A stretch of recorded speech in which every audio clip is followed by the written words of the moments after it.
forgot we do the video now. Oh. Shit. Yeah. That's production right there. Oh. There we go. All right. Oh my God. Hello, everybody, and welcome back to another wonderful episode of Rough Draft Theater. Woo. I'm your host, Fernando Gonzalez, and I'm joined, as always, with the scintillating cast of characters brought to you exclusively here at Color Circuit. Twitch.tv/Color Circuit Live. And our panelists are as follows. Oh. Hello. Hi. I'm Evening Star. Nicholas Starr. Which is weird. No relation. No relation. Blacksmith Star. Star Bridget Dunn. No, just Bridget S. Dunn. And I'm Tate Alexander Peterson. And we are going to bring to you tonight a reading from James Cameron's script treatment of Spider-Man from 1993, and from all accounts, terrible? Terrible. Okay, we've got something rotten for you today, everybody. Oh yeah, it's going to be a good time. And without further ado, shall we begin? Let's. Spider-Man. Written by Barry Cohen and Ted Newsom and James Cameron. James Cameron famously directed Titanic, and this is as big of a disaster. Hey! Heyo. Fade in. Interior, Professor Ock's private physics laboratory, the cyclotron room. And credit sequence. Day. A mighty warning klaxon assaults our ears. A flashing red warning light stabs our eyes. Several dials go into the red. A hand pushes aside yellow thermos and pushes forward a red power throttle. We hear the whining of a cyclotron. A digital dial climbs to 5% power. A spider crawls across a dial. Begin opening credits. The cyclotron room is in an old basement full of peeling paint and plumbing wrapped with tape. Leaks are heard and... What? Leaks are here and there. What bad writing. Cobwebs are all around. It's all around there. Dr. Otto Octavius, or Ock, as he'll be known in the script, is a strong but strange, odd-featured man in his mid-50s. His assistant, Wiener, hovers nearby looking on. He's open-mouthed with a mindless kind of curiosity. Wiener is a local, small-time hood hired by Ock to circumvent the school administration and to procure whatever Ock needs for his experiments. He shades his eyes against a staring blue... Searing? Oh, yeah. Oh, it's your pink I know, I line, have the that's pink why. line. It's got- Should have brought my Kindle. Yeah. Blue-white beam that erupts from the window. The room is divided into a control room and the experiment chamber. Whoa, whoa, whoa. What's that? With a whoosh, the window explodes, showering the two with shards of glass and throwing them to the floor. We begin again. Let's kick in that new transducer, see if we can double the power output. Whoa, Doc. Wait a minute. But Ock is already at the throttle. The cyclotron whirls up, the lights go on, louder, brighter than before. Ock looks through the broken window into the experimental chamber. The power dial inches upward. 8, 9. The blue-white light is blinding now. The whine pitch is shattering. End opening credits. Okie dokie. The power dial hits 10. Exterior, Empire State University, day. As students go to class, the sound of the cyclotron spills out of the science center onto the grounds of Empire State University. We see Peter Parker. Peter Parker. A pleasant-faced senior who's among the top of his class. Sincere and serious, he has yet to develop a way with women. Why would you write that? He darn. conveys it. It's a very strong character choice. Wow. Hiya, Peter. Liz Allen is also a senior. She's beautiful and intelligent. Hi, Liz. How are you doing? How am I doing what? Peter, wait up. Harry is at the school nerd. Harry is the school nerd? Oh, yeah. Harry is the school nerd. A quirky kid who, like Peter, can be a little backward around girls, especially pretty ones like Liz. Would you, excuse us for a minute? Despite Peter's protesting body language, Harry pulls him away like a conspirator. What is it? What? Did the Astrophysics Journal really accept your paper? Yeah, well, all I got's the data, but they've agreed to publish it when it's finished. You know, it's my calculation on the planetary conjunction. And its influence is on the anti-force, isn't it? Yes. Look, Harry, I'm busy with... Yeah, you and the rest of the class. Everyone is busy with Liz. Oh, shit. Peter. He really is backwards with women. That's not good. Hey. That's bad, guys. Peter. A hand reaches in and smacks her bottom. Just a disembodied hand. It's Thing from the Outer Space. See, I immediately pictured the hand from Idle Hands. Ooh. Oh god, I hate that movie. I love that movie. Hiya, cupcakes. Oh. Flash. They kiss and walk away. And Flash is the busiest of them all. Come on, Harry. We'll be late for Octavius. Harry makes a gesture, dismissing Ock as crazy. Ock is nuts, don't you agree? Hawk is a genius, Harry. Crazy, yes, but a genius misunderstood and underappreciated. Every time you see the word "awk" in this script, Uh-oh. it really just my brain really wants to fill it in and make it be cock. Oh, cock. Cock. Wow. Because it's not Doc Ock or anything. It's just O-C-K. Yeah. Ock. OCK. It would be terrifying if you had like all these prehensile big dongers from around him. Terrifying. Yes. Bill. Spider-Man tentacle porn, yeah. Can I make a request? Yeah. Just because there just seems to be haphazard capitalization of all letters in some words, can you like almost yell those ones? I suppose if it's in dialogue. Okay, perfect. Interior, cyclotron area, hallway, day. It is a basement hallway full of locker... Oh, sorry, I read that as cockers. Which students are banging open and shut as they put stuff in and take stuff out. In their midst, a man is banging on the door marked cyclotron room. Authorized personnel only. Professor Rosamorph, or Roz, 60-ish, respectable, and a good old-fashioned professor. He's the head of the physics department. With him is Alexander Thorkel, a 40-ish, waspish man, school administrator. For a scientist as crazily focused as Ock, Thorkel is a natural enemy. What? It's true. Dr. Octavius, you are late for your lecture. The students are waiting. Dr. Octavius! Your friend is impossible, Professor Rosamorph. I told the board we should let him go. The light above Thorkel's head explodes. Ah. Then all the lights behind him explode in succession. Thorkel and Roz look amazed. What's he doing in there? Not his crazy experiment again. You mean his anti-force theory. One day they'll give him the Nobel Prize for it. Meanwhile, he is demolishing our university. Octavius, open the door. Interior, Ock's lab. The anti-force experiment has now reached the limit of electronic overload safety. Therefore, Wiener, you will disconnect the overload safety device. 4 Waldos, 3-fingered snake-like mechanical arms, suddenly thrust themselves into the chamber and begin working. Sexual language. Yeah. Cock. Each at a different task. Ock is an acknowledged master at manipulating these Waldos. How did you find them? Waldo, Oh. where are you? I'm sorry. Oh. He flicks a switch and a searing blue-white beam lances down from a focusing cone and strikes a gram weight marked 1,000,000 grams, I guess, illuminating it and filling our ears with a splitting buzz tone. The knock on the door grows louder. Wiener comes up behind Ock. Whoa, Doc! Someone's at the door.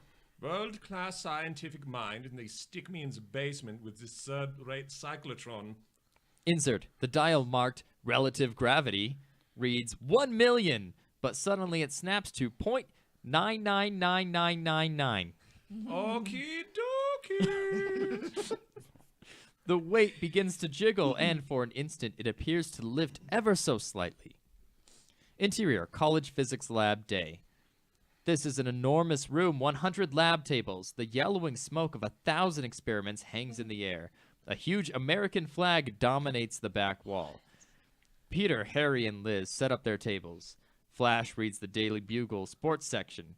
Peter can't take his eyes off Liz. When she looks back, he looks down at his gear. What is it, Peter? It's nothing. Interior, Ox Lab. Wiener opens the door and sees Roz and Thorkel waiting impatient. Yes, gentlemen, can I help you? Tell your boss that his class is waiting. You better tell him yourself. Thorkel looks at Roz, who waves his shoulder. Then, then they both call. Professor Octavius! Professor Ock turns and looks at the bewildered men. Gentlemen, come, you must see this. But your students. The imbeciles can wait. I have better things to do than teach introductory physics, Rosamov. Undergrads are kindless adolescents. You see, he is impossible. Thorkel, you are the dummiest administrator our university has ever had. Don't go, Thorkel. Come, look. He starts to play his machine's handles and buttons. The university pays you to teach something to your students. Interior, College Physics Lab, day.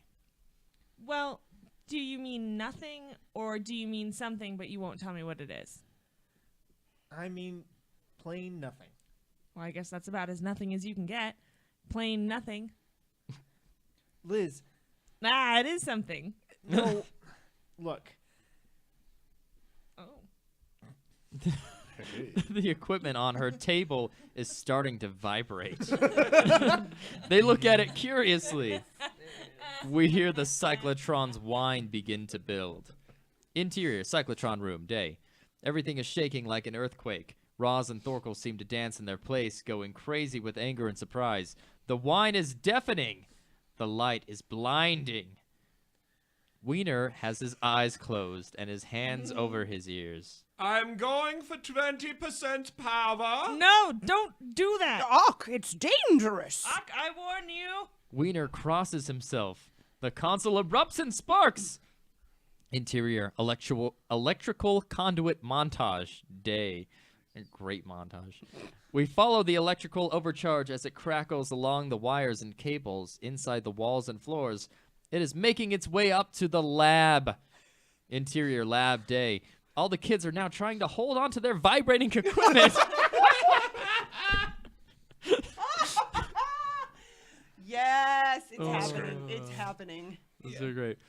You guys said this wasn't good. This is great. That's beautiful. It's the best movie ever. The charge crackles up a wire and erupts at Liz's table. A breaker explodes in flames. There is an outburst of ad-libs. Fire! Fire! What hath thought He's science dead. Science. Thorkel comes running. What? Thorkel comes running. He is shabby and bewildered. Seeing Liz trapped behind the fire, which is growing from second to second. Keep calm. Everybody keep calm. Use the front door. Everybody out the front. Liz, come on. I can't. Help me. I'm coming. He wades into the fire, but is beaten back by the flames. His sleeve is on fire. He pats it out. Peter, Flash appears and tries to help, but Thorkel stops him. get back, you idiots. You can't go in there. Liz smashes out the window, but this is an inner city school. Oh, and, no. and the windows are covered by steel gates. Liz wraps her fingers in the gate. Oh, help! Help me! Outside the window, the air is clear and people come and go. Some are stopping to look up at the girl on the second floor who screams, but they can't hear her, of course. Down at them as the flames close in behind her. Peter comes flying in with a fire extinguisher. He fumbles with it. Flash pushes Thorkel, grabs the extinguisher away from him with a scowl of disdain. Liz turns to face the flames. Suddenly, there's an eruption of CO2 clouds and the roar of a fire extinguisher. The flames are beaten down enough for her to leap out. Flash is there, holding the extinguisher. People cheer. Thanks for your help, Flash. No problem, wimp. Our hero has a real way with words. Oh, why don't you grow up? Peter is stung, insulted, turns away. Rosamorph peeps in, worried. Faces Thorkel. This man will bring a disaster upon this university. Ock comes in, starts his lecture calmly as if nothing has happened. The universe is made up of forces and counterforces. Science is the study of the forces. Flash hands the extinguisher to Peter. Liz embraces Flash, throwing a glimpse at Peter, who tried so bravely.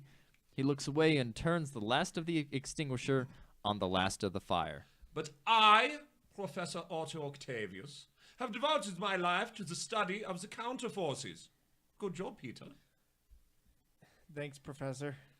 Thorkel has walked slowly and uncomprehendingly toward the front of the huge lab.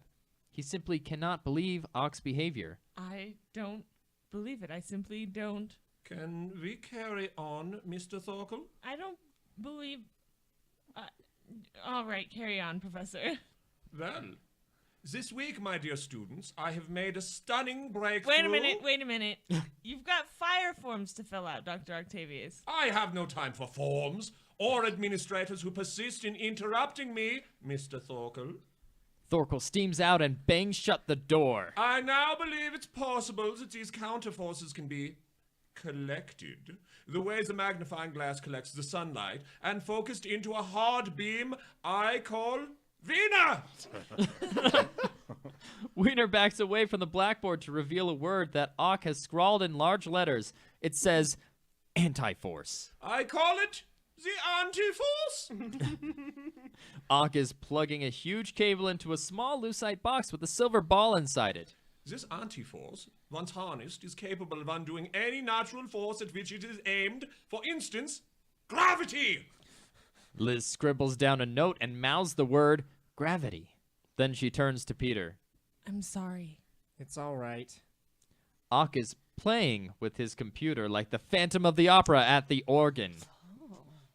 We patch in the cyclotron, the lights flicker and go dim. Pay no attention to the lights. I, of course, steal its energy, and it loses power. We patch in the cyclotron, and we gradually apply power. The power that I am stealing. As the wine builds in the lab, Ock peers through the lucite box at us, distorted by it. The box is a miniature version of the cyclotron's experimental chamber, and now the blue-white glow begins. It crackles round the silver ball. And so we stand, four square against the fundamental force that orders and maintains our universe, gravity, which is holding down this goddamn ball. Rise! The lights go totally dark. The kids react with whoops and catcalls. Oh, damn! Cat call. What a crock. Shut up, Harry. This is very interesting. Mr. Parker, have you some interesting observation you'd like to share with the class? No, sir. Then shut up and pay some attention to the experiment. Ock peers at us through the lucite box as the silver ball begins to rise. Ock's face is ecstatic. Rise! Rise! The silver ball suddenly shoots up, shattering the top of the box. It flies up to the ceiling where it shatters a light fixture. The shards rain down on Ock, who reaches out and catches the falling ball and scales it in a raised fist. Now that's what I call an experiment. The cyclotron whine cuts out, and Ock wheels to the computer. He hits a key, and several colored projection beams lance out of the back of the room. They pierce the smoke and light a projection display in the front. Two colored spheres, one yellow, one blue, touch where their circumference meet. You guys getting a good picture of this? 'Cause Sounds good. behind them is a black description of space. You are looking at a representation of two universes. Our blue one, our real universe, something we can touch and feel and see and draw calculations about. This is us. The yellow universe, this is something else. Some other dimension, something on the other side. Ock hits another computer key, and a hole appears where the two spheres touch. The blue and the yellow marbleize with each other. The colors swirl until both spheres are bright green. If it were possible to generate enough power behind it, the anti-force could wipe out not just gravity, but all our universal forces at the same time. In effect, it would blast a hole between this universe and the next. Each would flow into each other. No blue universe, no yellow. End. Finished. Over. Kaput. That sounds like a scenario for the end of the world. My girl, it is. It is. It would mean wiping out everything that's known and letting in everything that's unknown. Isn't that a little dangerous? Don't worry yourself. True interdimensional penetration is still purely theoretical, but one day, maybe very near, maybe in the 21st century. Interior basement hallway. Day. Peter, Liz, Flash, and Harry all take books from their lockers. Look, it's just, I don't know. When you and Flash go after each other like that, He's not my type. he doesn't have to be. Check. And besides, he's not all bad. Peter looks at Flash, who's a few lockers down. Flash has taken a football from his locker and is spinning it on his finger with great joy and concentration. You don't get nicknamed Flash because you're a rocket scientist, Liz. Oh, give it up, Parker. You'd die for a nickname like Flash. Yeah, of embarrassment. Kim comes by and leans seductively by her locker. Kim is a ripe one and hot, hot, hot. Hey, Flash. I'm scalping a pair of the Midnight Madness wrestling match tomorrow night. The Slammies? I'd kill for that. Would you pay $125? Well, gee, if, can I tell you tomorrow? You snooze, you lose. Hiya, Liz. Kim, you know Peter and Harry. This is my new roommate, Kim Nixon. Kim is pulling her pet, a foot-long salamander, out of her locker. Yes. She wraps it around her neck and turns to the boys. They go bug-eyed. Hello, Peter. Hi. We're going to the student reunion meeting. Are you coming? Peter looks at Kim. Wow. Then he looks at Liz, who's adjusting herself in a small mirror. Harry jabs him in the ribs. Yeah. I can't. I gotta go over to the Daily Bugle. I'm trying to sell some photos. So, a photographer? Just an amateur. Well, nice meeting you, Kim. Yeah, I bet it would be. Can I be your date for the reunion shoo-shoo? No, jerk. What did I say? It's not what you said, it's how you say it, Shoo Shoo. Everybody leaves and Harry is left alone. He throws his bag down. Damn. Peter turns to go and comes face to face with the hulking wiener. Oh my God! I'm telling you, this why do I every time I come in doing this, it ends up being porn. gets You guys porn. stop it. Space Oh porn, my now God. super porn. Super porn. Peter, Doc Ock wants to see you. About my data, I bet. I don't know. He knows about my work on the planetary conjunction, doesn't he? I don't know. Interior control room day. Peter enters wide-eyed behind Wiener. This place is a far cry from the experiment of the lab room. It's a fantastic netherworld to which no undergrad gains entrance. No one but Peter. Ock is sitting in a swivel chair with his back to Peter. He has the look of Captain Nemo in his Nautilus. This is Ock's domain. Hello, Professor Octavius. I really admired your experiment. We have a lot of interests in common, Peter. Perhaps we should put our heads together, if you know what I mean. That would be great. Now, you take the planetary conjunction. This Saturday night, we will witness Saturn, Jupiter, the Moon, the Earth, the Sun, all in a row, never seen within the memory of man, or measured for its effect. The total gravitational force must be quite exceptional. Isn't that the subject of your paper? Yes, sir. I've worked out a new way to calculate the combined gravitational effect. I'm a busy man, Mr. Parker, but I think you could find the time to go over it with you. Make sure it all checks out. Well, I'm sort of working with Professor Rosamorph, and he suggested we kind of keep it between us. He thinks that my theory is, well, I don't know. The scoundrel. I want to see that data, Peter. But Professor Octavius, if I knew you were interested... Sorry, I've already given it to Professor Rosamorph, and he is, after all, the head of our physics department, and I couldn't... Ock turns sweet again. He smiles too broadly. Well, I'm certain something can be worked out.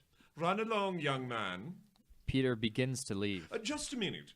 How about if I show you my discoveries? Something I never showed to any other student. As a matter of fact, to anybody at all. Well, I am really flattered. I mean, I'd love to, but Very well. Shall we say if you come here tonight? But Professor, I don't know if I should. Make it 8 sharp. I'll be waiting for you right here. Peter looks worried, then leaves. Ock turns to Wiener, who slouches against the wall, smiling. The same academic world that's so keen to embrace that boy's undergraduate work ridicules my anti-force theory as quackery. I ask you, Wiener, what is our society coming to? Ah! They're all a bunch of brainless assholes. That's what I say. Wiener!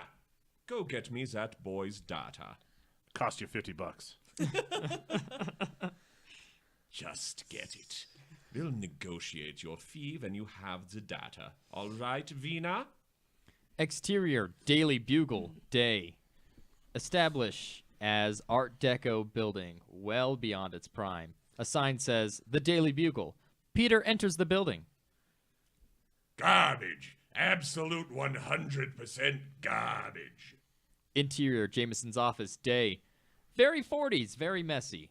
J. Jameson scans some photos as Peter stands helplessly by. Bag ladies. I hate bag ladies. Yes, sir. Jameson is 50-ish, gray at the temples, brush cut on top. He, too, is 40s. His chewed-up cigar is 40s.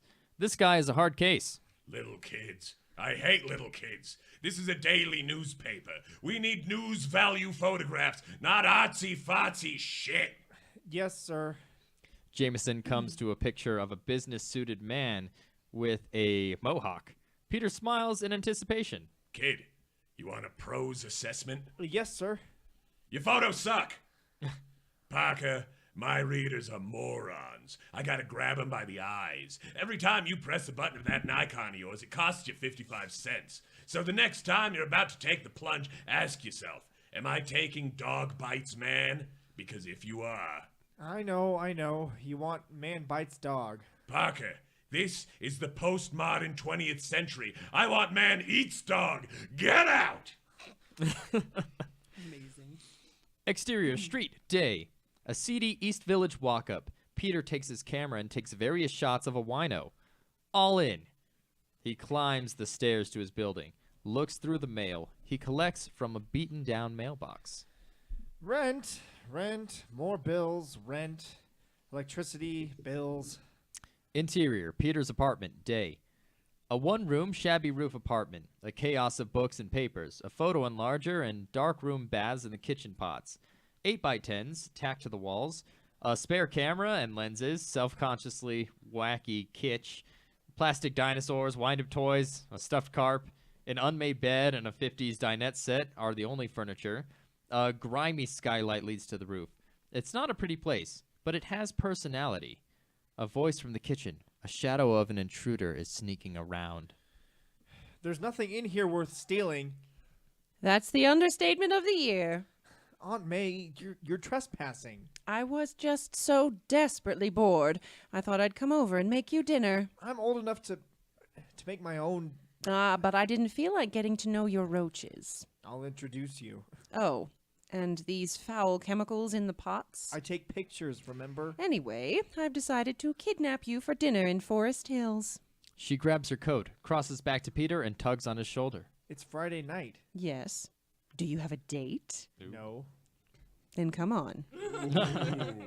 Burn. Interior, large computer lab, night. It is dark and empty except for computers. Sitting at it, lit by the glow of its screen, is Solomon Rosamorph. Roz, as he works. A door opens behind him. Someone walks quietly through the lab. Rosamorph keeps working. The intruder approaches. Professor Rosamorph, what happened here? Someone tried to rob me of some paper. I suspect they were looking for that one. What is it? Award-winning stuff. Peter Parker's data on the planetary conjunction. Damn lucky I hid it in my computer under another title. My God, what's going on in our school? First, Professor Octavius almost blows up the physics lab. Now this. You reported in triplicate, of course. Thorkel, be careful when you talk to Octavius. Remember, the man is a very fragile genius. One day, he'll bring us all the Nobel Prize. Rosamorph, the man is a very dangerous crackpot. Off-screen, the voice of the cyclotron wine begins to build. Ugh, that's him again. He's working day and night. I tell you, the man is very dangerous. Come on, Rosamorph, let's stop him before this building will explode. Interior, cyclotron room, night. Ock and Wiener are at work as before. Ock takes no notice of the two men who come in, nor the worker who comes in behind them and sets to work, attaching a big lock to the door. Shut it down, Octavius. Ock ignores him. Wiener touches Ock's shoulder. Ock ignores him too. You've blown half the circuits in the science center. Call an electrician. I have called the locksmith. What is he doing? He points toward the worker who's working on the lock on the main door. We have to shut your lab down and take a look at the lines. Please, Alto, we must lock it up. You're denying me access to my cyclotron? You bet. Ock glares back and forth between the two men, the worker and Wiener. Then he pulls back the red power throttle.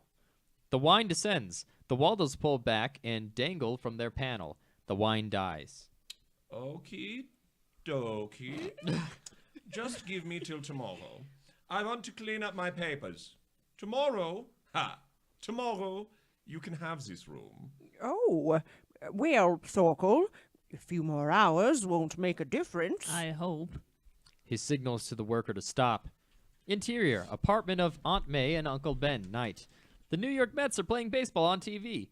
Peter watches with his Uncle Ben, a paunchy 65-year-old in polyester slacks and a comfy old sweater. A New York Mets cap is perched on Ben's head. A beer can is in his hand. A cluttered but familiar living room sprawls comfortably around them. Another brewski. No, I'm fine, Uncle Ben. Yeah, way to do it. All right.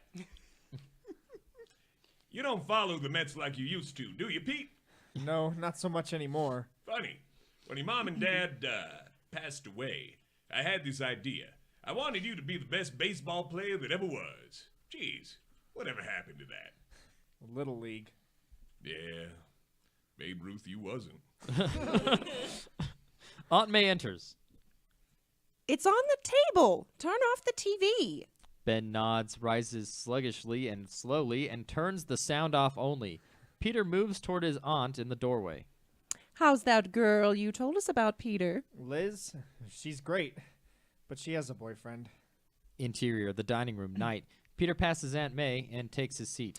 A boy your age should have a girlfriend. Aunt May, she has a steady boyfriend. Peter, any girl that's worth your attention is of course gonna have a boyfriend. But if she really gets to know what you have to offer, she'll... You get my drift. Look, just leave him alone, okay? When he's ready for girls, he'll be a holy terror. It's in the blood. Look it. How are you fixed for money, Pete? Maybe I can help you out a little. No, I'm all right. My scholarship covers almost everything, and I sell some photos here and there. Today my physics professor asked for some of my work. He wants to study my data. They might publish my work in the science magazine. That'll bring me some money. Publish your work? You hear that, May? Yeah. In fact, I have to leave a little early tonight to meet Professor Octavius. He offered me to be his assistant. Whoa! Did you hear that, May? Oh, Peter, you promised you'd spend the night. I can't, Aunt May. Professor Octavius wants to discuss my new findings. Peter, what you should be finding is a nice girlfriend. What? Hanging on a little thick. Show some grand nephews. She's also the only main-ish character that didn't have a physical description in her first introduction. So Aunt May walks in. Thanks, James Sexy Cameron. as hell. Yeah, she's Kim, just this described as the shadow of an intruder. Just has a That's real just what she Aunt seems May look intrusive about and shadowy. She's actually the main villain. Oh, what a twist. Oh, interior, basement cyclotron room, night. Wiener is eating a large sandwich and drinking a Coke. I'll show them. Closing the cyclotron on me. Wiener! Yes, Professor. Where is he? It's past 8 o'clock. A knock. That must be him. Hold on, sorry. I was going to say it's Wiener, but with mouth fold. Yeah. That must be him. He opens the door. Good evening. You are late. Vina, go outside and get her something to eat. And don't steal it. Just buy it. I'll reimburse you. Do you want anything, Parker? No, thank you. I just had dinner at my aunt's. Piss off, Vina! Wiener leaves. Peter wanders around. He goes into the experimental chamber. He overlooks the spider, which is scuttling away, and crawls inside the open window and into the chamber. Okie dokie, Pete Parker. How would you like to take Vina's place? I mean, be my assistant. Well, Professor, that would be a great honor, but I'm already working with... Korsamov, that imbecile. Don't you understand, kid, that I'm about to uncover the greatest discovery since Einstein came up with his theory of relativity, the anti-force. Wow. The theory of the anti-force. You should go for the Nobel Prize, Professor. Nobel schmobel, I'm going for a much bigger prize, kid. Okay. Let me show you, kid, what I got here. Ock begins the experiment. We move in past the shattered window. We see the spider crawling on the chamber's gear. Present maximum anti-force power to date is 38% of theoretical limit. I have patched in the variable particle wave accelerator. I will now try to reach 50% power. And if your paper has any value, I can use it to get the power I'm missing to create the anti-force to break through and beat any other form of power in our or any other universe. Capiche? Sorry, Professor. I can't do it. I gave my word to Professor Rosamorph. Ock is angry. Ock now sees the spider. He shoots at a Waldo to try and crush it, but the spider is too fast. The Waldo slams against the wall of the chamber. He starts to push every button or switch in sight. A deafening whining starts. An urgent warning tone causes Ock to look at the relative gravity dial. It is at 4.9999999 kilograms. But suddenly, the numbers start to tumble rapidly. Insert the glowing 5-kilogram weight. Insert. The power dial reaches toward 50% power. 50%? Anti-force?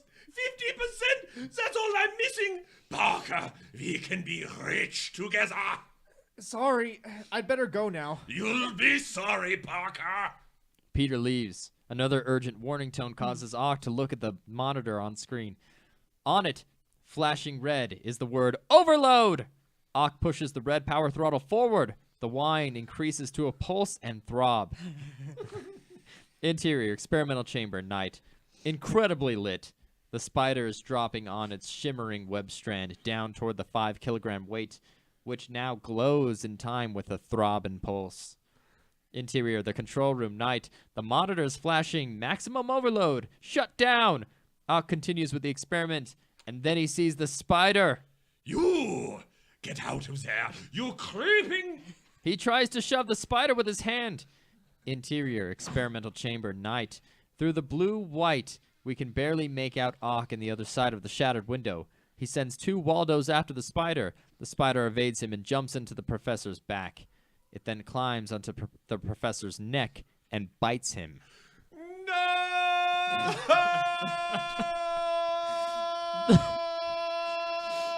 Okay, I'm good. That's good. The gravity dial goes to 0.000001, then pops back at Ock's tiny world, goes berserk. Dials spin, crack, and explode or droop liquidly. Wires dance on the console, which erupts like the 4th of July. Ock begins to float. His shirt begins to tear away. Oh my god, it is a porn for sure. I'm getting the vapors. Okay, seriously, guys, stop it. You have to stop tricking me into reading porn. Oh, sorry. Pornography.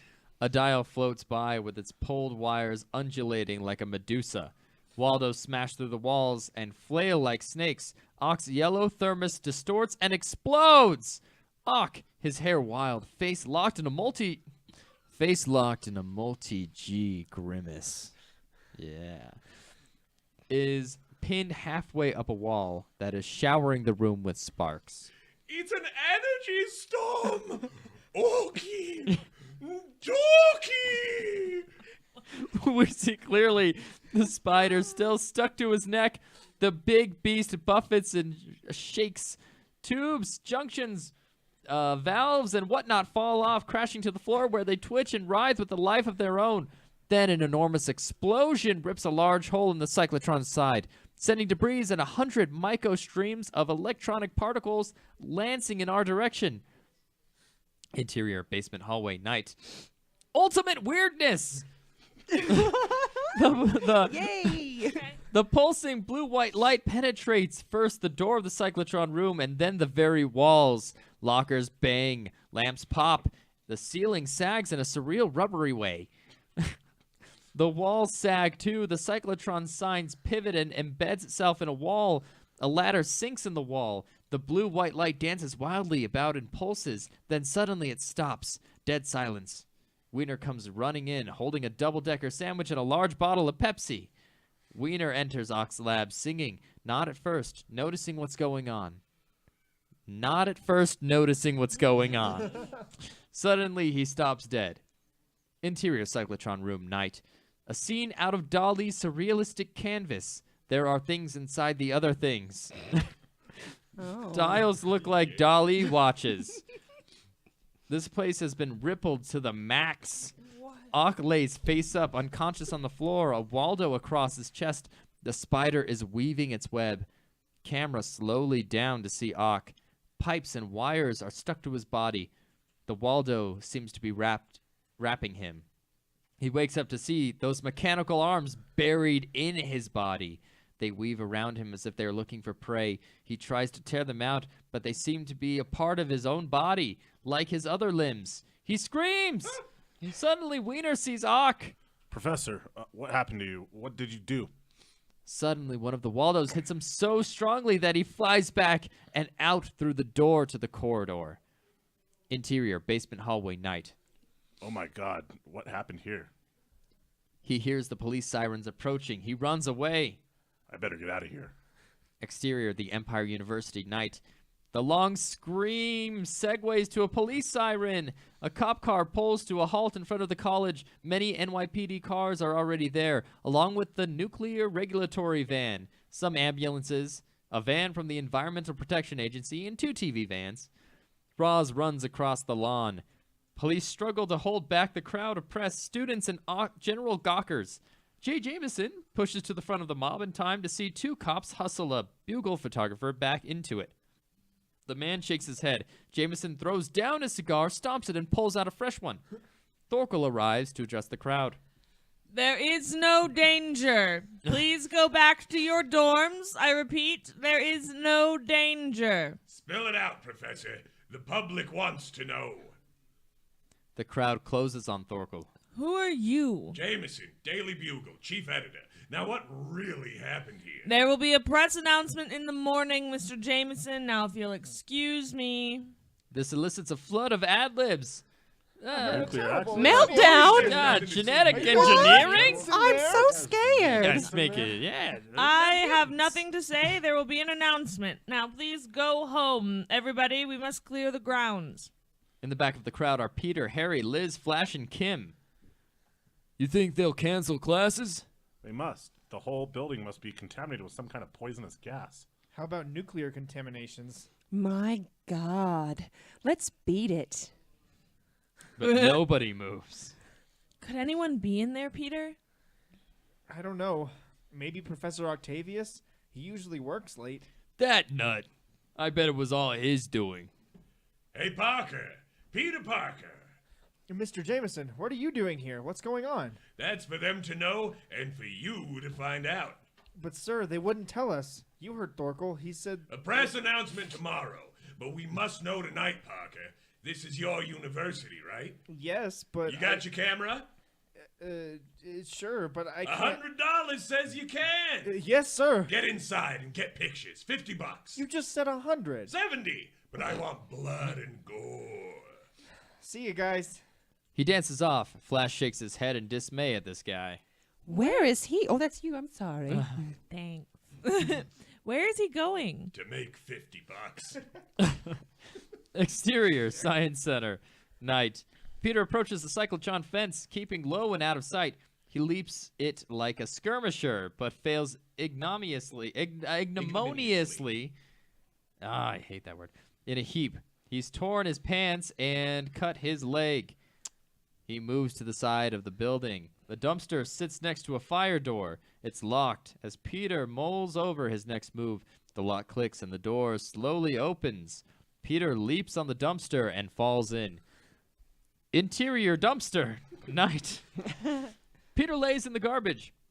A pained look on his face. He rolls over and comes face to face with the wet Daily Bugle. The headline reads, "Wave of Violence Rips City."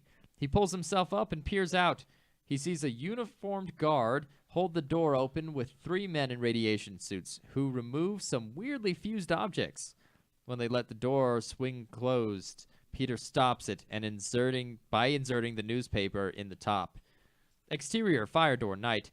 Peter squeezes inside and jumps to knock out the newspaper. The door closes behind him. Interior basement hallway. Night. Skewed, strange, surreal. Peter stares at the weirdness and fumbles with his camera. He snaps off a few shots, then freezes when he hears a familiar voice. Oh, I'm wearing a face mask. Take it easy. Take it easy with him. Take him away and never bring him back. Now we see Roz and Thorkel following 2 guards carrying Ock in a stretcher. They all wear radiation suits. A Waldo sneaks out from under the sheet and hits Thorkel as fast as lightning. He falls back.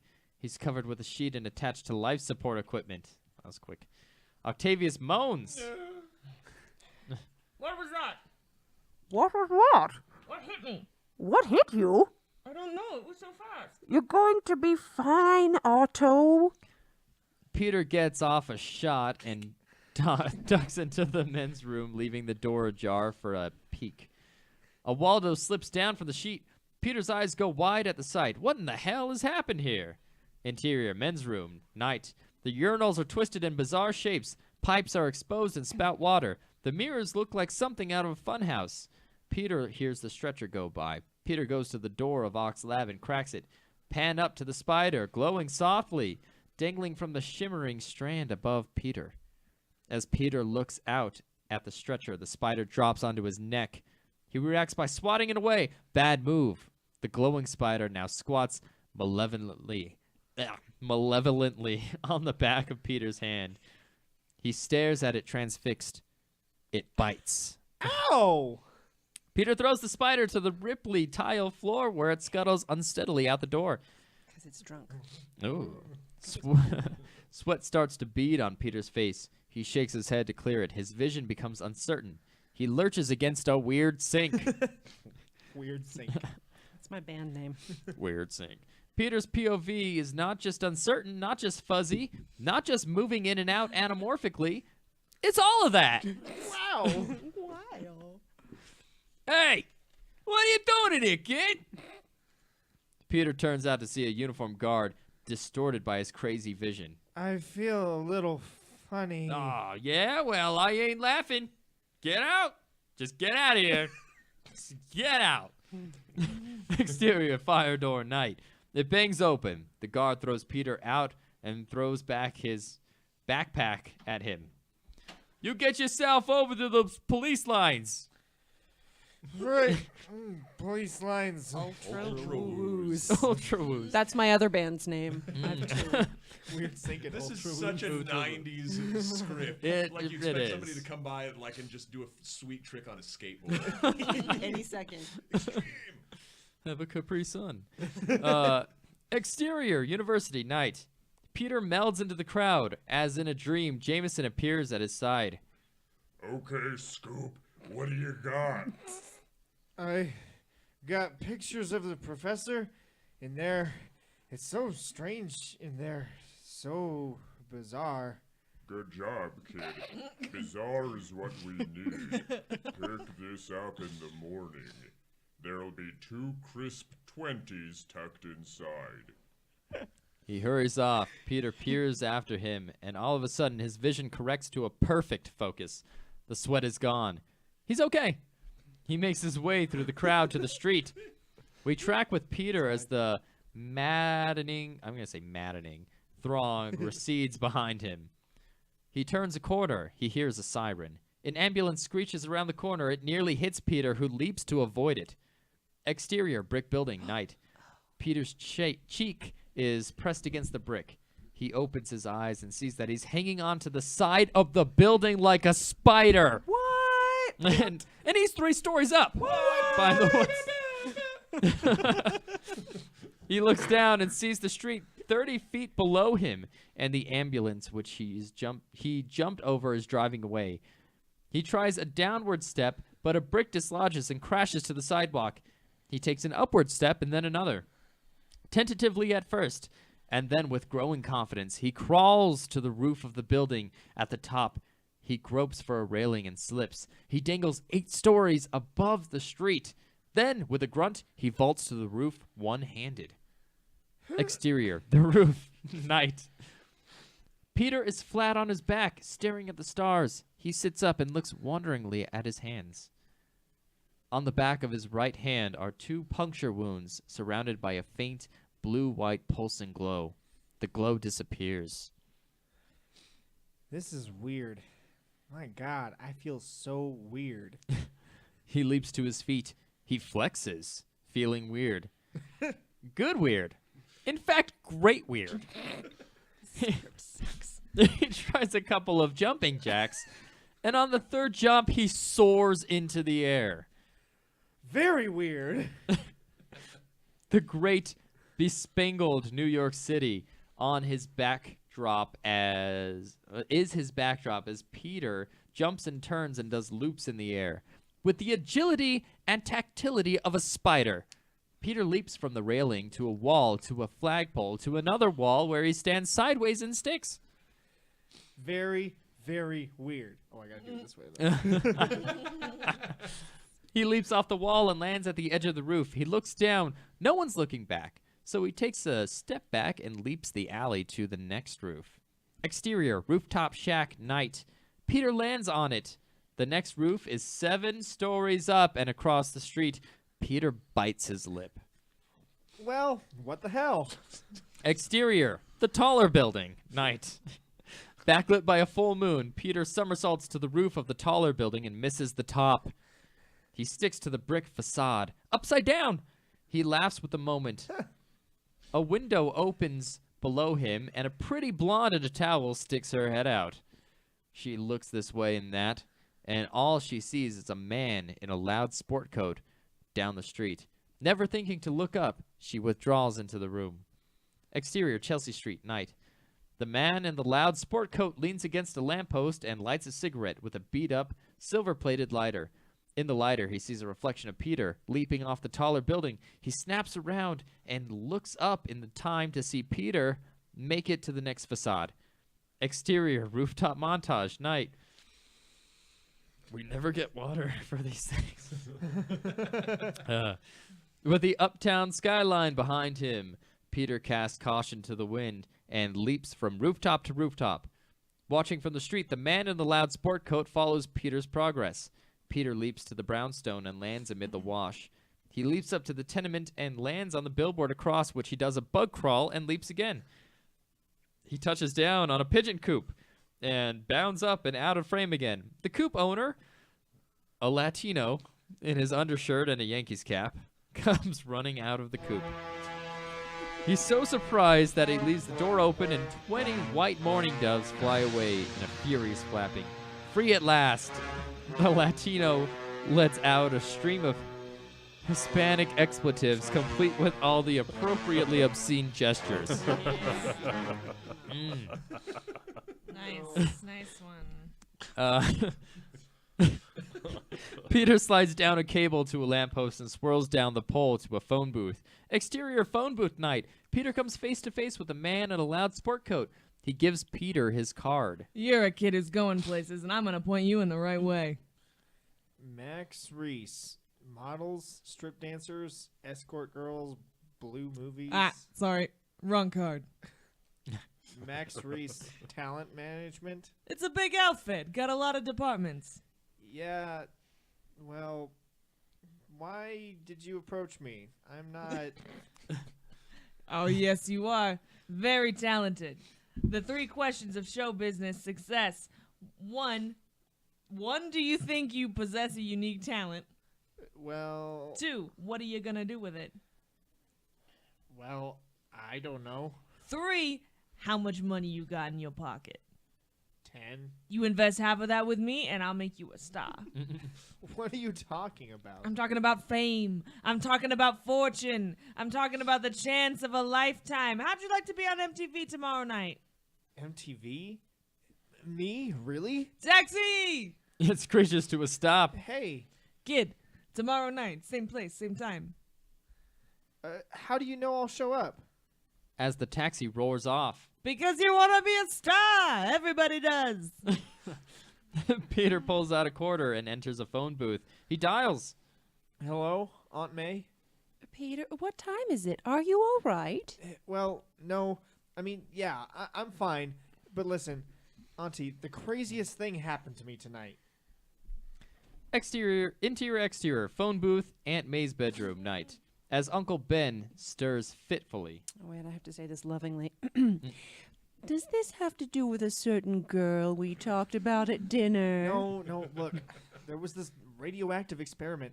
I was poisoned. You were what? I was bitten by a bug. Oh, I get it. You mean a love bug. No, a spider. Peter, did you at least talk to her? Aunt May, listen to me. I got bitten on the hand by a poisonous spider. She bit you?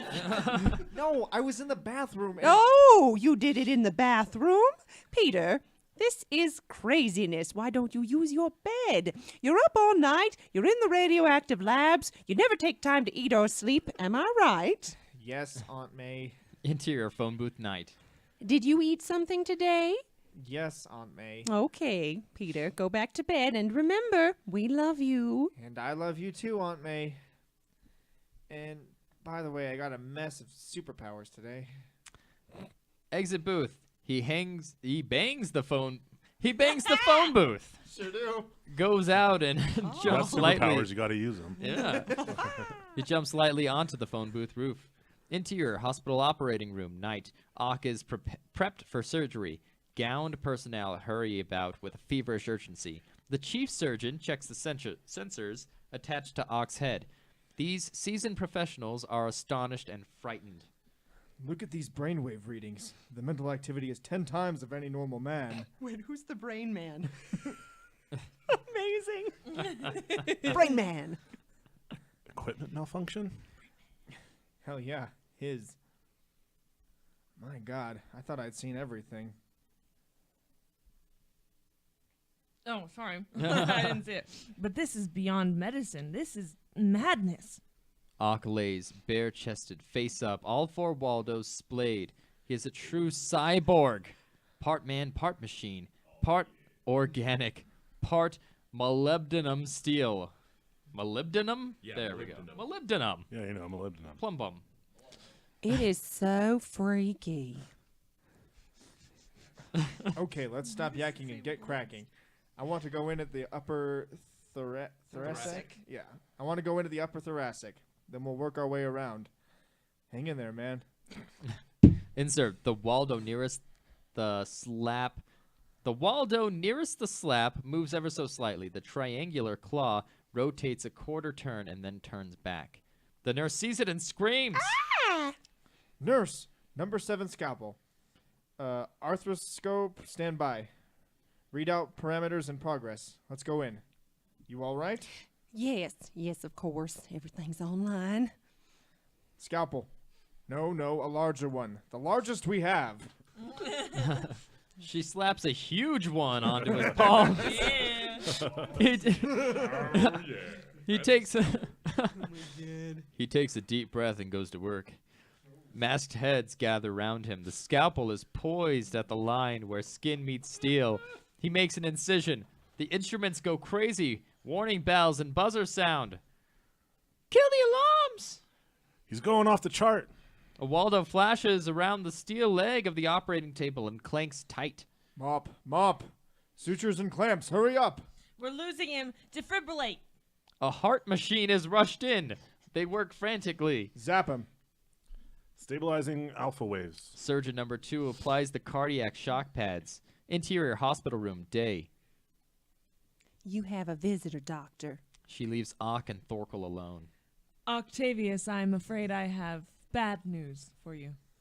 The cyclotron is damaged. What used to be the cyclotron was permanently shut down this afternoon. But my work... Your work is a disaster. Look at yourself. Myself? I don't matter. Nobody matters anymore. To enter a new dimension, we must first destroy our own. What are you saying? Ock gets off his bed, throwing away his sheet, waving with his 4 Waldos and 2 arms. Destroy life. Life is insignificant. Bags of sleepy, sluggish flesh. What would you say? Oh my god, what are those horrible things sticking from your body? Thorkel, if I told you that for one moment in time I broke all the laws, for one brief, glorious moment I broke through to the other side. I saw, I felt, I became creation. What on earth are you rambling about? Destiny! My destiny. I see it all so clearly now. Universal destruction, yes. All I need is the power. Then I can destroy this illusion you call life. It is my destiny to lead us to the light. You're a madman. And you are a fool. I will end the universe as you know it, and in that final moment, I'll laugh my ass off while you're kissing yours goodbye. Goodbye is right, Octavius. You're fired. Sacked. Canned. You are history, Dr. Octavius, and I couldn't be more pleased to be the first to tell you this good news. Oh, Waldo shoots up and grabs Thorkel by the throat. He gasps and screams silently as the telescoping Waldo lifts him off his feet. He rises until his head is just inches from the ceiling. Let me down, Ock! You crazy monster! Let me down! Then Ock smiles and slams Thorkel's head through the ceiling. Plaster rains down. Thorkel's legs scissor and kick and then go limp. Ock throws his dead body onto the bed and covers him with the white sheets. Okie dokie.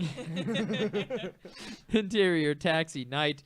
Through the window of the taxi, we see Madison Square Garden. As it pulls up, a sign reads, Midnight Madness, MTV's Rockin' Wrestling Slammy Awards. The taxi comes to a stop. MTV Wrestling? That's the place. Pay the man. Max Reese gets out. He is carrying a box. Look, Mr. Reese, I'm not real interested in watching a wrestling match. Who said anything about watching a wrestling match? You're here to win a wrestling match. Me? You must be kidding. Reese hustles Peter inside. You hop around. You know, the way you did last night. Your opponent gets tired. He falls down. The ref counts to 3. You win, and we pick up $1,000. Interior catacombs. Madison Square Garden, night. We can hear the crowd screaming at something in the background as Reese leads Peter to an employee washroom and shows him the box. You're really gonna love this. Look, really, I don't know. You don't have to know. I know enough for both of us. Change in there. What is this? A costume. Something that fits your talent. Go put it on. I'm sure you'll like it. Yep, there we go. He slaps the box against Peter's chest and all but pushes him inside. Interior washroom, night. Peter takes the suit out of the box. It is the Spider-Man suit. He looks at it and shrugs. Then he begins to struggle into it. Peter is looking at himself in the mirror. He is dressed in all but the mask, and he looks terrific. Oh, unusual.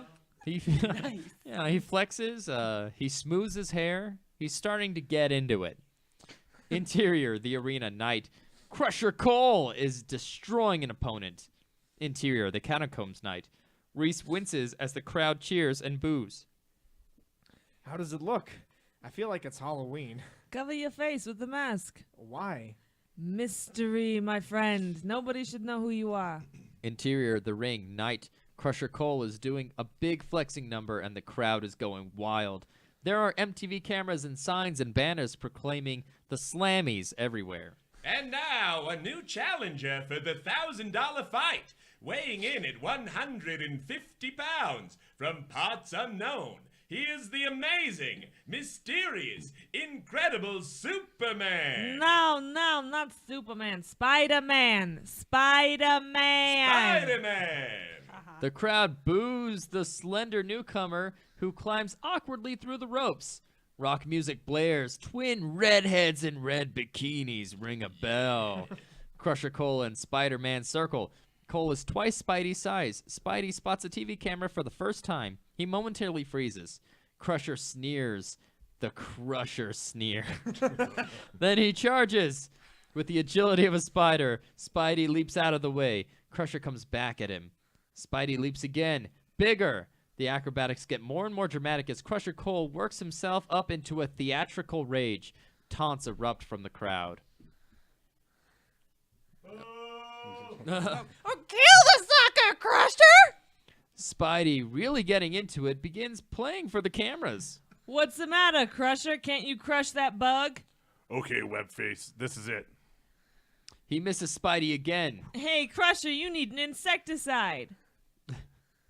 Interior, Liz Kim's dorm room, night. Liz's side is all schoolwork. Kim's side is all rock posters and stuffed animals. Liz is curled up doing homework. Flash and Kim sit on the edge of the bed watching the Slammies on MTV. Will you look at that Spider-Man guy? He is absolutely incredible. Liz, get a load of this outfit. I wish I had it for the Halloween party. It's quite sexy. Will you two shush? I'm trying to work. Interior, ring, night. The match continues as an increasingly spectacular choreography. Crusher bellows at the screaming crowd, but there's a gleam in his eye. This is it! He charges. Spidey, playing the camera for all he's worth, leaps away, way up. But this time, Crusher stops dead in his tracks. Spider-Man comes back down into the forearm smash that sends him reeling into a corner. Crusher does a flying pin. 300 pounds. Whomp! The air leaves Spidey in a rush as Crusher covers him, smothering him. The crowd goes wild. 1! Get up! Get up! 2! Not realizing his own strength and panicky about being squashed, Oh, God damn it. Spider-Man throws Crusher Cole off him and up into the air. Way up. Reese cheers. Spider-Man comes down and knocks Crusher for the first time. Crusher flies away and out of the arena. 8 rows back. The hipster sees Crusher coming in to him and bolts from his seat. Crusher lands on it in between the two blondes who break into utter hysterics. Spidey, surprised at his own strength, watches Crusher land. Wow. Ladies and gentlemen, history is made today. We have here the first man to win $1,000 against the mighty Crusher. The ref raises his hand in victory. The crowd boos and debris rains down, but some in the crowd cheer wildly, recognizing the new sensation. Spider-Man steps down from the right as Reese leads the cheers. Max, am I really gonna get 1,000? We are gonna get 1,000. Peter turns with Reese and comes face to face with Crusher Cole. 2 ominous beats. Hi, who are you, kid? I'm Peter Parker. He is Spider-Man, and I handle him. Why do we got a weird accent there? Whenever you want a rematch, call me. Next time it's gonna be 10,000. What do you say, Crusher? Oh, look, Mr. Crusher, I'm really sorry about what happened in there. Really. Oh, well, I don't know what happened to me tonight. I really don't know. Well, I know.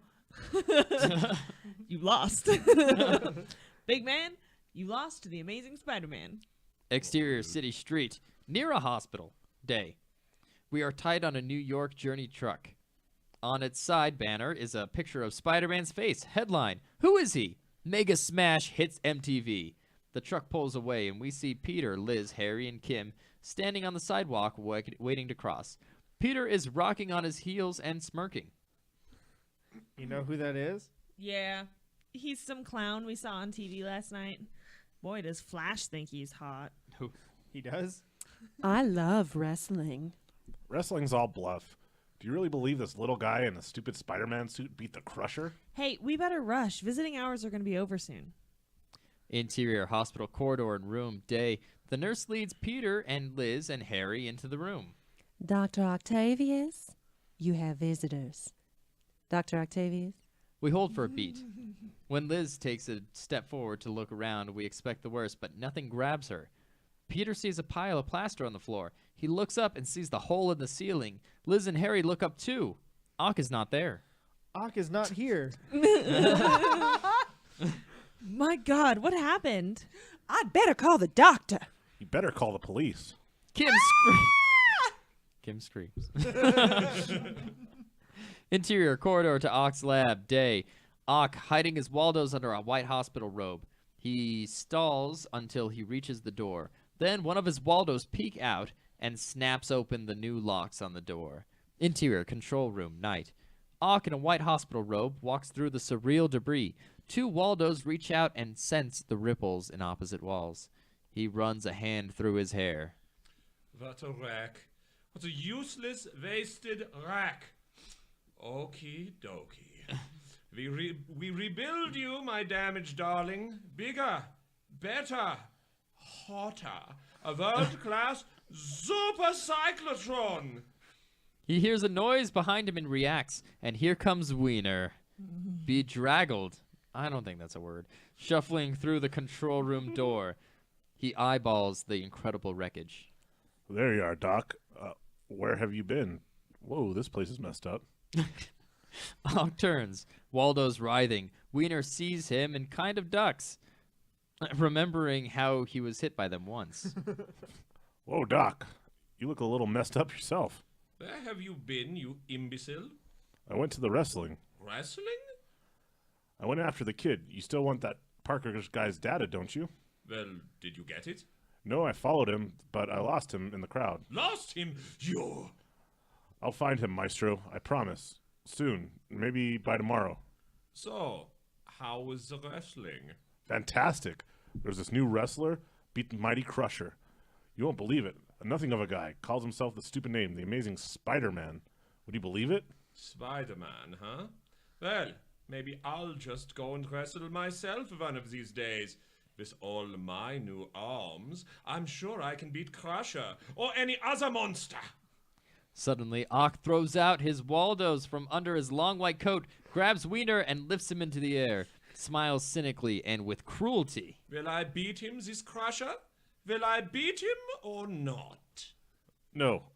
No, please. I mean, yes. Yes, you'll beat him easily. Let me down, please. I'll do anything for you. Ooh. Yeah. I said anything and I stand by He it. said it was porn. The Parker data. Get me the Parker data, you hear? Exterior, Peter Parker's rooftop. Day. A camera is mounted on a tripod facing us. A timer winds down and it clicks. Reverse angle, camera's POV. Spider-Man is clinging to the side of a wall. And one like this. And one looking real sincere. The white eyes narrow to a slit. Click! Suddenly, he spots Wiener climbing onto his roof. He hides. Wiener tiptoes into the apartment.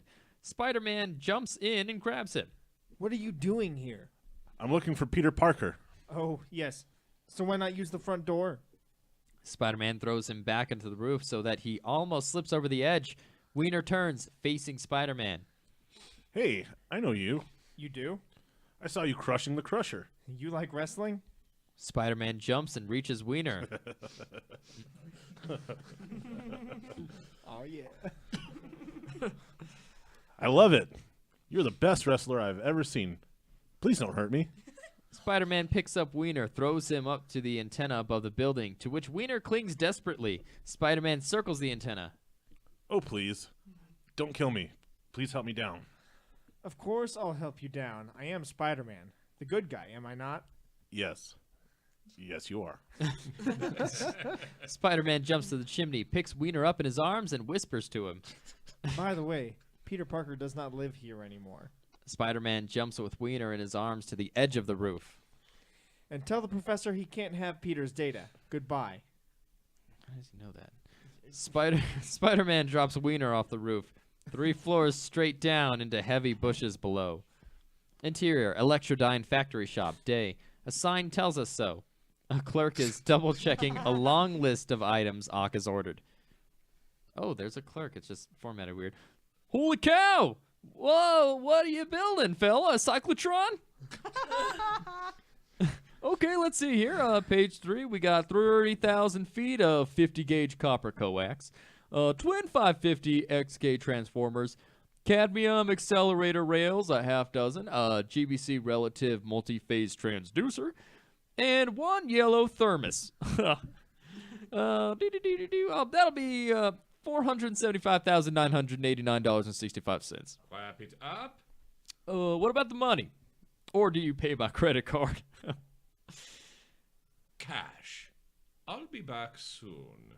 Exterior street outside of a bank, back door, night. An armed truck rolls by and stops. 2 guards open the bank's doors. Suddenly, a Waldo smashes through the driver's side window of the armored truck, wrapping around the driver's neck and pulling him through the window. The shotgun goes for his weapon. But a Waldo smashes in and pulls the gun out through his window. 2 Waldos shoot out and attach themselves to the rear door. Oh, that's me. Hey, what's going on here? The Waldo knocks him over. Ock rips the door off. The truck is full of money bags. Cash. Interior, Jameson's office, day. A photo assistant looks on as Jameson goes over Peter's latest photos. They are his Spider-Man shots. Doesn't he look amazing in that one? Look, he's flying in the air. I don't care if he flies to the moon. He's just another wrestler in his silly costume. Look at this, Parker. Right off the wire. This is the guy who hit that armored truck this morning. They say he has metal arms. Get me a picture of this character. Metal arms? 4 of them. Ock? The web-faced weirdo. He's a joke in a Halloween costume. Don't make me laugh. He tears up Peter's Spidey photos. Now get out of here and don't come back without something I can use. Yes, sir. A mega baloney. A bug in blue tights. What next? The Journal said he was a mega smash on MTV. Interior cyclotron room, night. Wiener is putting on a clown suit. He fastidiously puts his... He fastidiously puts his ratty jacket on a hanger and hangs it on a pipe. The pipe turns into a snake. Oh, weird. It is, in fact, a Waldo. Oh. What do you think you're doing? I'm going to the masquerade. It's Halloween tonight, Doc. Aren't you coming to the school ball? Whoa, you could go without an outfit. A Waldo whips around Wiener's throat. Arg! You're not going to any ball, clown. You're going to get me Peter Parker's daughter. I was almost killed on my last try. Look at all these bruises. I don't care if you come back dead. Just get it. Cost you $1,000 if I get it. The Waldo coils tightly around Wiener's throat. All right. Boss, please let go. Please. Just get it. Wait a minute, not here.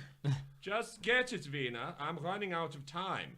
If you fail me again, you won't have to concern yourself with money anymore. Do you get me, clown?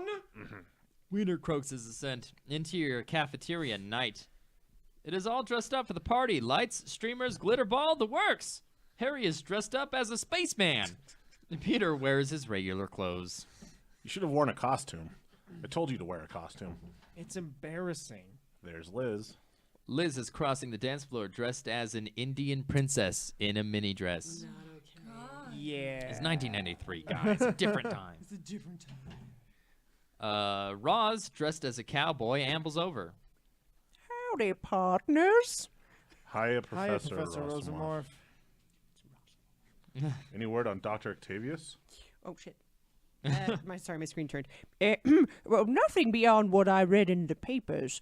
I'm afraid he's not the same man we knew. You know, I've been digging through the notes on his experiments.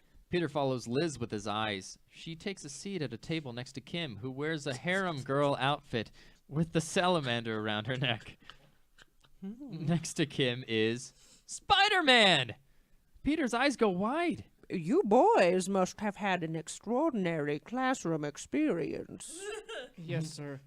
Oh, I'm going to be a little late with my paper on the planetary conjunction, sir. Whenever you're ready, I'll look at it. I know it's going to be an important work. And Peter, take my hat. He hands Peter an oversized 10-gallon hat. It is a costume party. Peter and Harry make their way through the dance floor to the table. Peter can't take his eyes off Spidey. Look, there's Spider-Man. Not the real one, I'm sure. You can never be sure. All kinds of crazy stuff can happen at a masquerade ball. I bet I know who it is. As they take seats, Peter sees that Spider-Man is trying to read the Bugle's sports section by party light. Kim waves. Peter nods, and the big hat falls right over his face. Hiya, Liz. Liz moves to Flash, who's dressed in the Spider-Man costume. Hiya, Peter. Who is in the Spider-Man costume? It's a very clever outfit you've got there, Flash. Take a hike, asshole. How did you recognize him? His pretty blue eyes give it away. Anyway, who'll be sitting with you at the Halloween ball? Okay. I want to dance. Wait, is that... Oh, no, sorry. That's Liz. Yeah, it's on a weird page. I want to dance. Hey, Spider-Man, shall we flash dance? What is this? Sorry, that's a lot funnier. You wanted to dance? Hey, Liz, I'm reading the paper, okay? Liz turns with a mild pout. Nervously, Peter ponders his chance. Harry nudges him. Take her now. It's easy. Jesus. Oh my god. Harry turns to Kim and does a clanking shimmy in the spacesuit. Wanna dance, Scheherazade?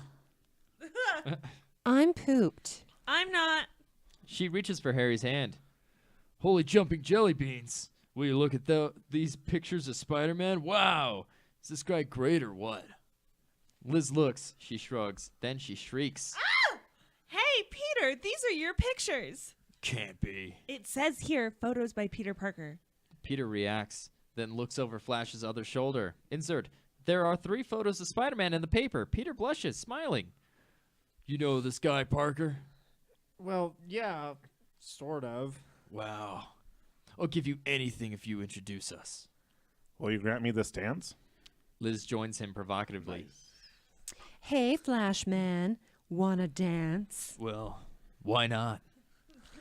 She's talking to at any given point. Oh my god. Peter is left alone. Peter leaves toward the entrance. At the rear door, a big lizard passes a note to a Dallas cowgirl, who passes it to a kangaroo. The kangaroo hops across the dance floor to the stage where he hands the note to a young woman in a baseball uniform. She climbs the stage, where she is bathed in a spotlight. She gets a drum roll from the band. There are some boos as the band stops. Thank you. Thank you. We have a special surprise guest tonight. The Empire State University Masquerade Ball presents the Slammy winning star of MTV's wrestling tournament, the amazing Spider-Man! Flash, amazed, turns to Liz. He points to himself and mouths, "Me?" The real Spidey drops from the ceiling and lands in a pose. The crowd cheers. He goes to a flip to Liz and extends a hand. The band starts up. Liz demurs. Demurs? Demurs. She demurs. Dimmer? She dimmers. She demurs. There we go. Go ahead. Go ahead. Liz takes Spidey's hand and they move slowly and sexily onto the dance floor. They do a short, simple number. Spidey returns Liz to Flash. Come on, Flash. Flash takes Liz from Peter. Spider-Man. Liz and Flash dance wildly. They finish to big cheers. The real Spider-Man slides to center floor. The crowd backs away as Spidey spins in the greatest dance number in film history, guys. No, they did this. This is Spider-Man 3. This is it. Oh, This no is that shit. moment. It's happening. Oh my This god. is it right here. This is some Katie Lang Greatest looking in film history. Destiny, black really. suit That's right. bullshit. It's true, and he's all over the floor and on the walls and on the ceiling and on the glitter ball. Gross. Is he? Yes. Because that needs to be cleaned up. Oh, ooh. He takes Liz and flies with her. He breaks the place up, then drops in a pose. Big cheers. Liz stops breathless, very near to Spider-Man's face. Who are you? One day you'll know. Oh my god. You sound very familiar. Sure, I do. I'm your friendly neighborhood Spider-Man. That's pretty clutch. Yeah. He jumps away and disappears, leaving the crowd aghast and Liz in love. Interior. I think the better reaction to that is like, who are you? You know who I am. Oh, creepy. Yeah. Interior. Also, you. Turn up the creep factor. Ben and May's family room night. Ben is flicking through the channels of his TV, aggravated as usual. It's all rock videos. What a bunch of crap. Goddamn rock and roll screwed up the whole TV. He flicks off the set and turns to May, who's asleep on the couch. He gently nudges her. Come on, May. Wake up and go to sleep. Exterior, taxi night. The taxi enters the East River Drive. I just want to point something out. This was clearly written 25 years ago. Yeah. Because as soon as I saw that it was rock videos, I thought it was like YouTube about rocks. Oh. Weird. Those famous niche videos on YouTube. Exterior. No, we did that. Interior taxi night. As the city rolls by. Hey, can't you go any faster? What am I, in a race? I don't know. I get this tingling in my brain, like some danger is lurking just ahead. I'm worried about Aunt May and Uncle Ben. Your family? Well, they are kind of my parents. They raised me. I lost both of my parents in a car accident. Please step on it. Step on it. So now you want to kill yourself in another accident. Not with me, boy chick. What? But I'm telling you, I've got this. Tingling. I know. And I got ulcers. Everybody's got something to worry about. Please, faster, please. Okay, you asked for it. Exterior, the street, night. The taxi skids and swerves like crazy, bumping into everything in sight. Interior, Ben and May's bedroom, night. A glass shatters. Aunt May sits up in bed with a start. What's that? What? It's nothing. I go back to sleep. Another crash. Oh, I'll go look. Go back to sleep. Interior, Ben and May's kitchen, night. Wiener is going through the drawers. He finds a nice bone handle knife and pockets it. Interior, Ben and May's living room, night. Ben descends the stairs from the bedroom. He peers off into the darkness and pulls his robe tight around him, as if to ward off some unacknowledged danger. Exterior, taxi, night. Taxi driving fast through the street. Interior, taxi, night. Some crazy kind of town, huh? You hear about that holdup? The guy with the 6 arms? Hey, I see it all on this job. What? What kind of outfit is that, anyway? Look, I'm really in a hurry. Bang! A blowout! The cabbie fights the wheel to the side of the road. Then he turns to Spidey. You said the magic words. You have a flat, boy chick. Interior, Ben and May's. Oh, fuck. So everything just moved back 30 pages. Oh no. Oh, no. Mine just did that too. Oh, no. Oh. What are you on, Want me to 71? read from here? We're on 71, 72. Oh, that's so all right. All right. 72. Yeah, 72. We're almost there. We're about the halfway point. Oh, Yep. thank God. All right. Interior, Ben and May's family room, night. Ben comes in and looks around. A long beat, then a noise.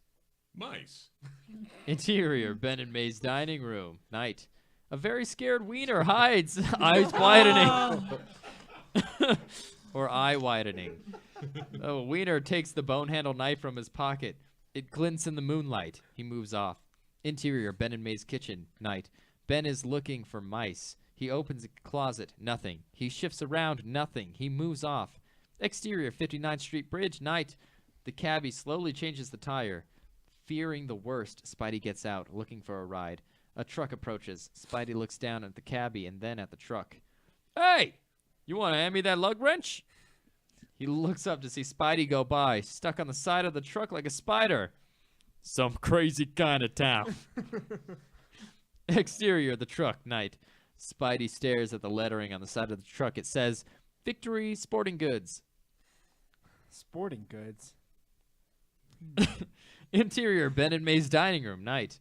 Ben comes in quietly. He looks around. He opens a closet. Nothing. He hears a crash. He wheels. A shadowy figure runs by a doorway. Ben takes off like a shot. Interior, Ben and May's house. Night. Ben runs through the rooms. Interior, Ben and May's family room. Night. Ben flies in and goes right to the rifle on the wall. We hear Wiener clattering around the house in the background as Ben goes to the drawer and pulls out a box of bullets. He begins to fight with the bullets into the rifle. Fight the bullets into the rifle. Wiener comes flying in and tackles him. They fall to the floor. 4 hands on the rifle. They scuffle. All I want the kid's computer crap. Let go before I blow your brains out. Exterior, Forest Hills Street. Night. The truck pulls away, leaving Peter in a pool of street lamp light. He's wearing a football jersey and shorts and carrying a sports bag. He begins to run. Interior, Ben and May's bedroom. Night. May hears a crash. She pulls the covers up around her chin in fear. Let go. You let go. Exterior, Ben and May's house. Night. Peter runs up and hears a shot. He runs inside. Interior, Ben and May's family room. Night. Peter runs in. He sees Wiener standing there with the rifle. They face off across the room. The moment hits Peter like a punch in the chest. Uncle Ben! Peter. Peter rushes to Ben. Oh my God, Uncle Ben! Peter tries to revive Ben while Wiener runs out. Interior, hospital waiting room. Night. Plastic furniture, garish lighting, cigarettes in the ashtrays. In a Ben, hospital? it's the 90s the 90s. Yeah, I guess so. This is brave but fragile now. Ben gets through everything. He'll be all right. The doctors are. Aunt May and Peter embrace, leaning on each other for support. Excuse me, you the nephew? Peter rises, nods, as Aunt May wipes away a sniffle. Your uncle's a brave man. Apparently the perpetrator was after something of yours. Your uncle didn't know what it was, but he stood up to him anyway. You ought to be proud of him. I am. How is he?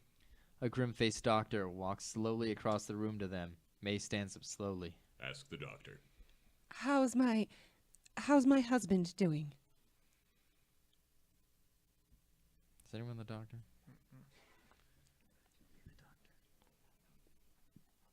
Mrs. Parker, I'm sorry, we tried.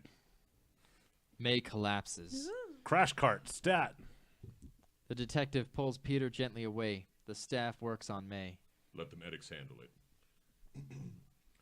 Look, if it makes you feel any better, we're gonna nail this guy. He crashed his getaway car. We got him trapped in a warehouse on Jackson. Oh, okay.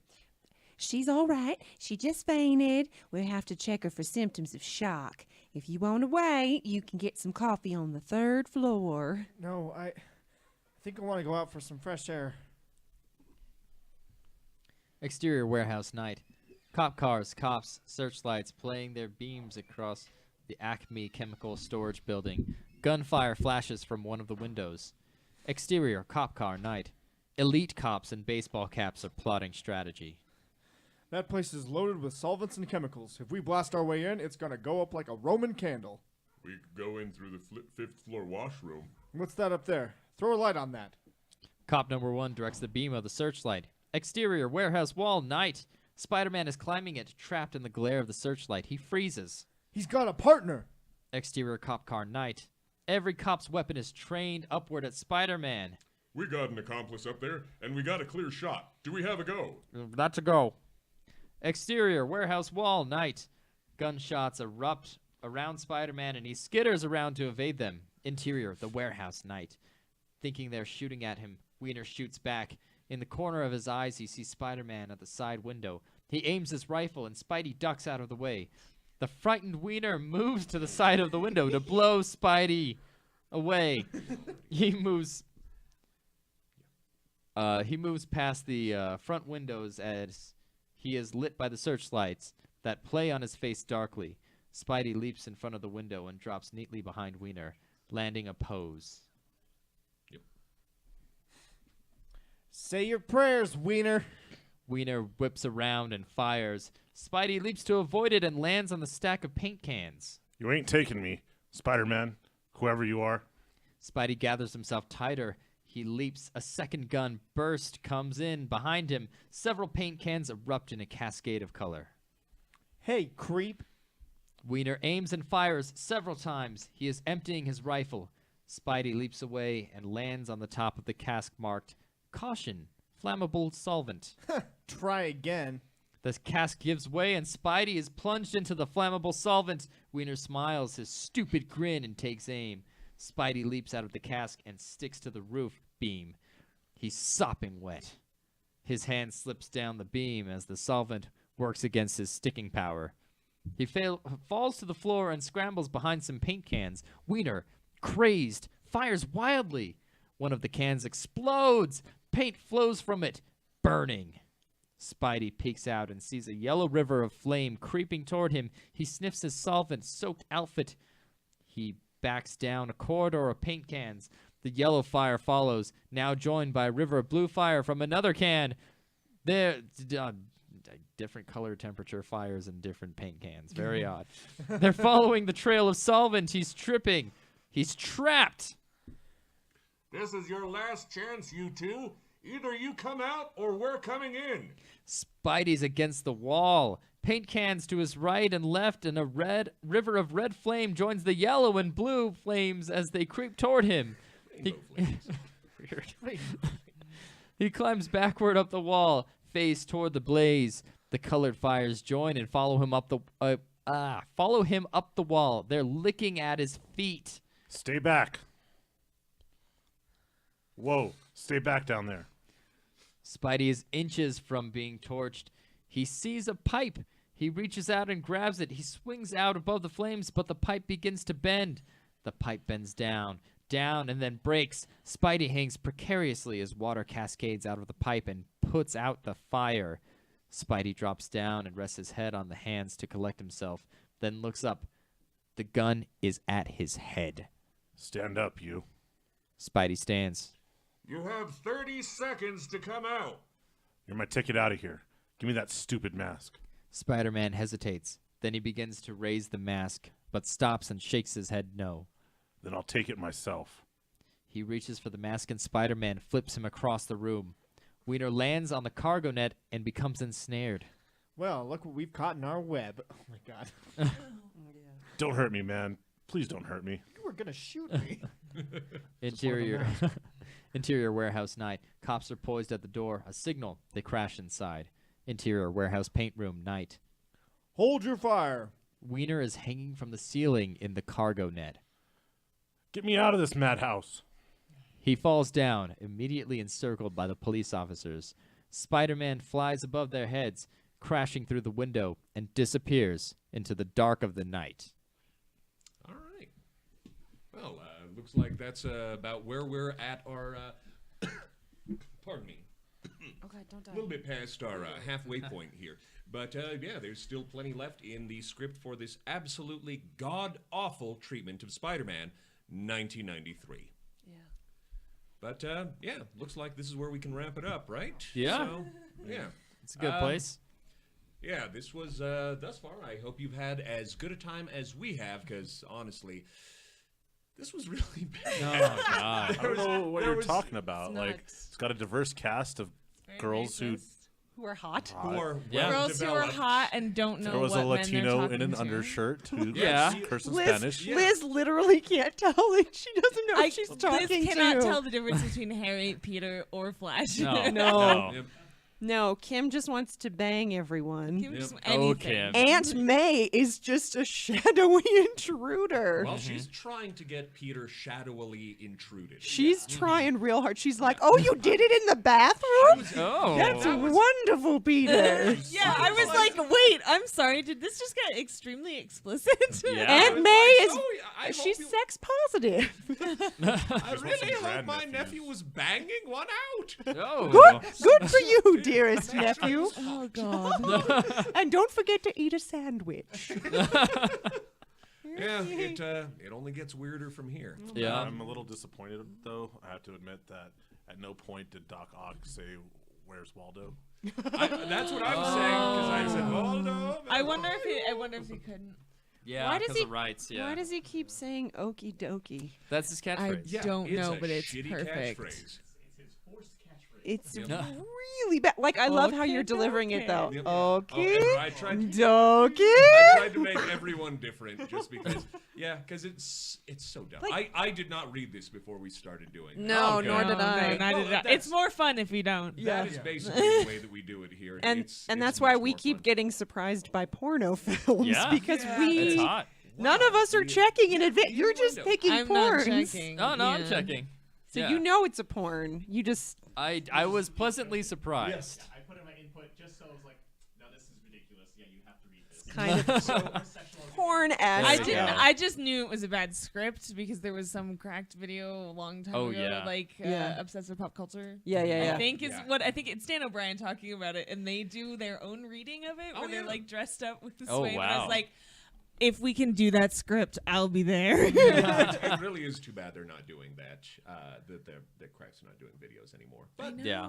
Yeah. this episode is not about Crack. No, screw them. It's all about Color Circuit and Rough Draft Theater. In any case, I suppose it's about time to wrap it all up here. So, from everybody else, starting with Tate Peterson. What do you? Yeah. Just names. Yeah, that's me. Spider-Man, Tate Peterson. I'm Bridget S. Dunn. Blacksmith. Hey, I'm Brain Man and Wiener, Nicholas Star. Evening Star Baron. And I'm Fernando Gonzalez.